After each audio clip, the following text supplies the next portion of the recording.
If you want to understand how real fortunes are built during economic collapse, stop watching what rich people buy after the crash starts and look at what they quietly accumulate before the public even knows the sale is coming. That is where the truth lives. The crowd thinks wealth is made in the moment of courage. A crash hits, prices fall, the brave buy. That story is emotionally satisfying, and because it is emotionally satisfying, it is repeated constantly. It is also incomplete enough to keep ordinary people poor. The wealthy do not usually become wealthy in the crash itself. They become wealthy by arriving at the crash already structured for it. They do the preparation when markets still feel healthy. When dinner, table conversation still sounds optimistic, when commentators are still calling caution too defensive, and when holding boring assets still looks like a failure of imagination, that is the opening move. And if you miss that opening move, the rest of the game looks mysterious. If you understand it, the whole pattern becomes brutally simple. A collapse is not mainly a destruction event, it is a transfer event. It transfers ownership from the people who need liquidity to the people who prepared liquidity. It transfers control from the people who own stories to the people who own legal priority. It transfers cash flow from the people who chase glamour to the people who bought necessity. That is the machine. Once you see that machine clearly, every crash in modern history begins to rhyme. The names change, the sectors change, the political excuses change, but the mechanics remain so consistent that calling them surprising becomes a kind of theater. The market falls. The public panics, weak owners become sellers. The rich arrive with the right assets already in hand. That is what I want to walk through. Not the standard advice about diversification and patience that is designed to make ordinary investors behave calmly while larger players position around them. I want to show you the actual architecture, what gets bought before the break, why it gets bought, and why the most important asset in a collapse is usually not the asset itself, but the power it gives you over the next asset. That is the line most people never quite grasp. The rich do not simply buy things. They buy options on future forced selling. They buy legal superiority. They buy scarcity. They buy tollbooths on necessity. And when the cycle turns, those positions let them acquire still more. That is why wealth compounds so unequally in periods of stress. Not because money is magical, because preparation has a shape. Now let me say something harsh right at the beginning. The mainstream financial story about crashes is only partly true. It says crashes are unpredictable. It says your only protection is broad diversification. It says timing the market is dangerous. For the average household, much of that advice has some practical value. I am not pretending otherwise. A person who knows nothing, holds no liquidity discipline, and treats the market like a casino will usually hurt himself trying to outsmart every cycle. Fine, but that does not mean the advice is the whole truth. It is merely the version of the truth designed for people without scale, without access, and often without the temperament to exploit deeper opportunities. The other version is what serious capital does. It does not predict every date. It prepares for the structure that is a very different skill. You do not need to know whether the crash comes in March or September if you already know the kinds of assets that improve your position before, during, and after forced selling. That is the deeper game. The first asset is the one most people despise because it looks boring enough to offend their pride. Short duration sovereign paper, cash equivalents, treasury bills, 90-day, 6-month, 1-year claims on the sovereign that feel embarrassingly plain when everybody else is bragging about their returns in hot sectors and exotic themes. That is exactly why the rich keep buying them when the mood is still festive. The public thinks cash is laziness, the wealthy treat it as loaded optionality. That is the distinction. When Warren Buffett lets Berkshire pile up mountains of T-bills, the financial press always says the same things. He missed the rally. He is too cautious. The old man is sitting on dead money. Number, he is not sitting on dead money. He is storing the only asset that converts instantly into every other asset, exactly when those other assets are being dragged through the street and sold under pressure. That is the first mechanism. Liquidity is not just safety. It is offensive capacity waiting for the right moment. Most people never understand this because they compare cash to a rising market in normal conditions and conclude that cash underperforms. That is not the correct comparison. The correct comparison is not cash versus a booming stock. The correct comparison is optionality versus forced selling. If I hold T-bills into a crash, I do not merely avoid the damage of overvalued assets collapsing around me. I preserve purchasing power for the moment when those assets become cheap enough to matter. That is not passivity. It is staging. Think about what happens in a real drawdown. A quality business down 50%. A good property sold because the owner's financing is broken. A wonderful asset with a terrible current shareholder base. None of those situations are useful to you if all your money is already trapped in the same drawdown.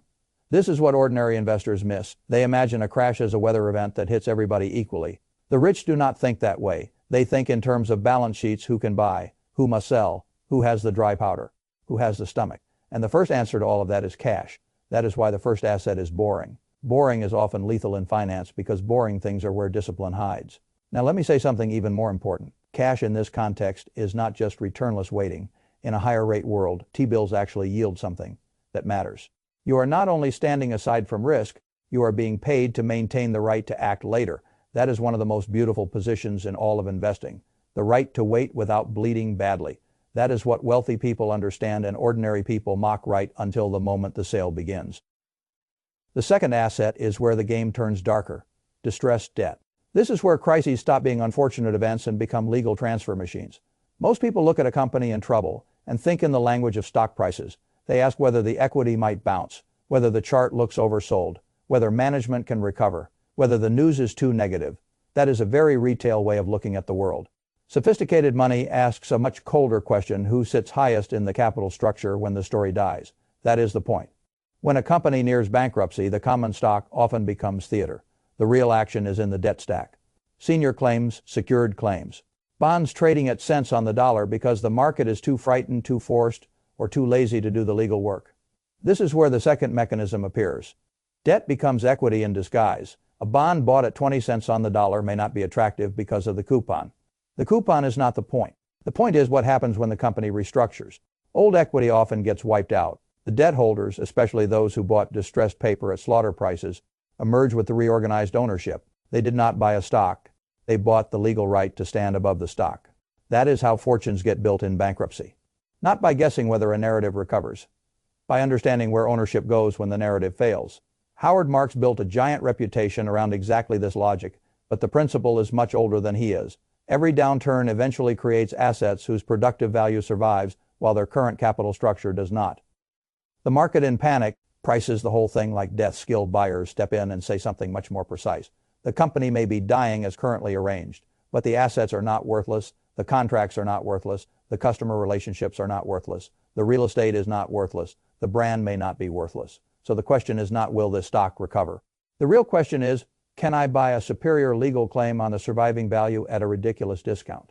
That is the offensive version of crisis investing. And here is the uncomfortable truth beneath it. Distressed debt is one of the purest illustrations of how crashes legally transfer wealth upward. The middle class owns stock through retirement plans, index funds, and ordinary brokerage accounts. The rich own claims on the wreckage after the stock has been emptied out. That is not conspiracy language. It is just the hierarchy of bankruptcy. The law itself creates the ladder. The public is encouraged to live near the bottom of it. Serious capital buys its way higher on the ladder before and during the stress. Once you understand that, a crash starts looking less like a random storm and more like a scheduled rearrangement of who will own productive assets afterward. That is not cheerful. It is still true. Now the third asset is older than Wall Street and more honest than most of it: productive agricultural land. Not land because it feels romantic. Not land because a billionaire wants to cosplay as a country gentleman. Productive land because calories outrank theory. That is the central point. A technology stock, a SaaS multiple, a venture valuation, a luxury mall, a condominium tower, even many industrial stories, all of these rely on layers of confidence. Confidence in financing, confidence in growth, confidence in the denominator that prices them, confidence that the economy continues functioning with enough grace to make the claims meaningful. Farmland operates on a more primitive hierarchy. People have to eat. That is the floor.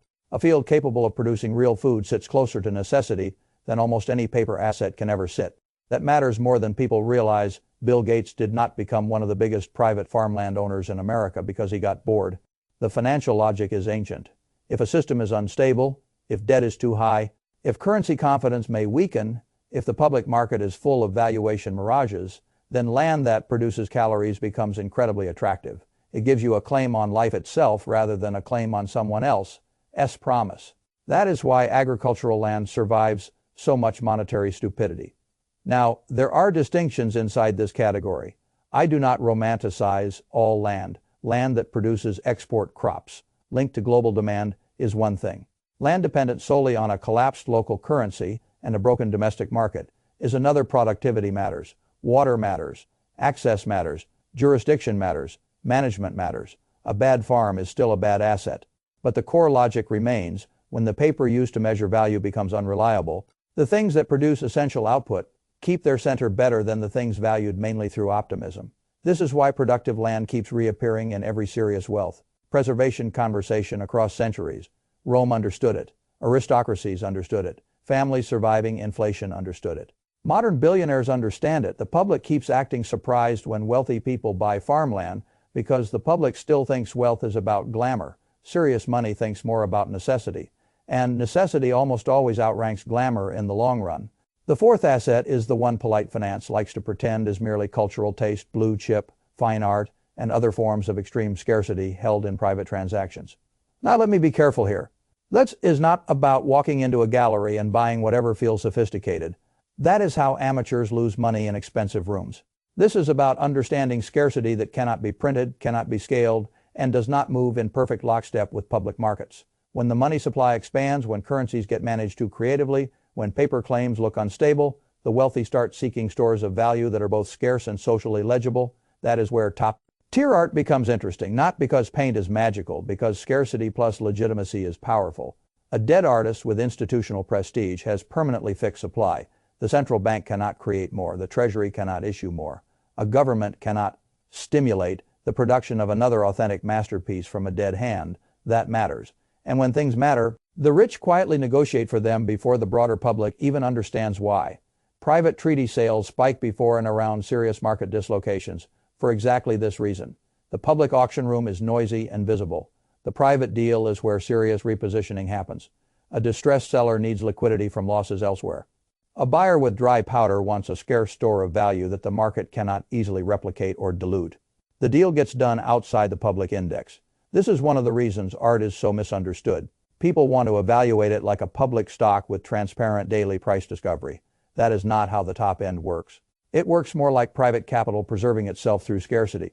Again, this category is not mainly for ordinary investors, fine. But the principle still matters. The rich are always looking for assets with two properties during unstable regimes: fixed supply, low forced correlation to panicked public markets. That is why fine art matters to them, not because they all became aesthetes at the same moment, because scarcity behaves beautifully when paper gets sloppy. The fifth asset is where defense turns into empire building, essential service monopoly businesses. This is my favorite one because it reveals how real fortunes are made after panic destroys the glamour sectors: waste management, self-storage, funeral services, pest control, water infrastructure, medical waste, boring toll booths that stand in the path of unavoidable human behavior. The public has no emotional interest in these businesses during boom times. That is what makes them so attractive. Nobody assigns them a fantasy multiple based on dreams of revolution. Nobody posts them online because they feel futuristic. They just quietly collect money from activities that do not disappear when GDP gets ugly. That is the key. When the economy contracts, people still produce garbage. They still need basic storage. They still die. They still need pest control. Hospitals still produce waste. Water still has to move. These are not optional demands. They are functions of life continuing. That is why I call them toll booths on necessity. And in a downturn, toll booths get even better. Weaker competitors using leverage start failing. Routes become available. Customer lists become available. Equipment becomes available. Valuations collapse, not because the service stopped mattering, but because the owners ran out of financing or nerve. That is the moment sophisticated buyers step in. They do not simply preserve wealth. They acquire the right to collect future cash flow from a necessity business bought under distress. This is how new fortunes are built after crashes, not by owning the most exciting company in the hottest sector, by buying the ugliest durable cash machine when everybody else is emotionally incapable of seeing its value. Wayne Huizenga understood this in waste. Others understood it in storage, funeral homes, and every other category the public likes to ignore until it must pay the bill. The pattern is consistent because human necessity is consistent. A glamour trade can be wonderful in an expansion. A necessity toll booth is what survives and often expands in contraction. Now step back and look at the five assets together: short duration sovereign paper, distressed debt, productive farmland, blue chip art, and private scarcity, essential service monopoly businesses. At first glance, they look disconnected. They are not. They are all responses to one of three problems: liquidity shortage, currency instability, forced selling. The first asset solves liquidity. It gives you the ammunition to act. The second converts that ammunition into legal superiority during collapse. The third converts capital into necessity, linked output that survives paper disorder. The fourth parks wealth in socially validated scarcity. The fifth converts the crisis into long-run cash flow ownership. That is not a random list. It is a sequence. That is why I have been saying from the beginning that the rich do not simply buy assets. They buy positions in the sequence of collapse. First, they preserve purchasing power, then they acquire legal leverage, then they buy necessity, then they store surplus in scarcity. Then they collect tolls on whatever society cannot stop paying for. That is the full playbook. Now let me say something even more uncomfortable. This playbook is not secret because nobody could understand it. It remains obscure because the system is more comfortable when ordinary people think crashes are unpredictable weather rather than scheduled transfer events. If the average person truly understood that the people with the most capital spend the years before a crisis building purchase rights, legal priority, and necessity claims, then a lot of mainstream financial language would start sounding like what it often is. Behavioral management: stay calm, stay diversified, do not time the market. Again, there is some wisdom in those phrases for the average household. I am not mocking prudence, but prudence is not the same thing as the full truth. The full truth is that large capital does not passively endure crises, it positions for them. And if you do not see that distinction, you will continue mistaking your own role in the system. You will think you are merely unlucky when you are actually just standing on the wrong side of the transfer. Now, can an ordinary investor do all 5 things exactly the way a billionaire or private fund does? Of course not. But that is the wrong question anyway. The correct question is what principles can be translated. Cash as offensive optionality. Debt structure matters more than stock headlines. Necessity outranks glamour. Scarcity matters when paper becomes easy to print. Boring monopoly cash flow becomes extraordinary when the crowd is still chasing excitement.